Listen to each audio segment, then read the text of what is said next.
দেখুন, আমরা এ রাজ্যের সাধারণ ভোটাররা কি চাই? প্রথম দিন থেকে আমি বলেছি একটা ত্রুটিহীন সুষ্ঠু ভোটার তালিকা চাই, পিরিয়ড। আর সেই তালিকা তৈরি করতে যেন সাধারণ মানুষকে অকারণে হেনস্থা হতে না হয়।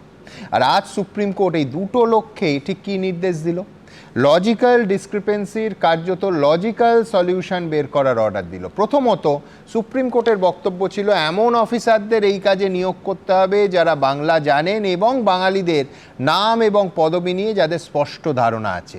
আজ ৮,৫০৫ জন অফিসার রাজ্য দিল। আবার বলছি, লজিক্যাল সলিউশন। দ্বিতীয়ত, স্কুটিনির সময়সীমা 7 দিন বাড়ানো হলো।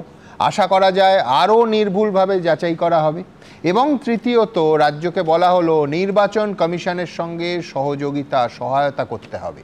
ফলে এবার অবশেষে এই শেষ পর্বে এসে অন্তত একটা মোটামুটি গ্রহণযোগ্য চূড়ান্ত ভোটার তালিকা কি আমরা আশা করতে পারি? আমার পরবর্তী বক্তা বিশ্বনাথ দা কি বলে?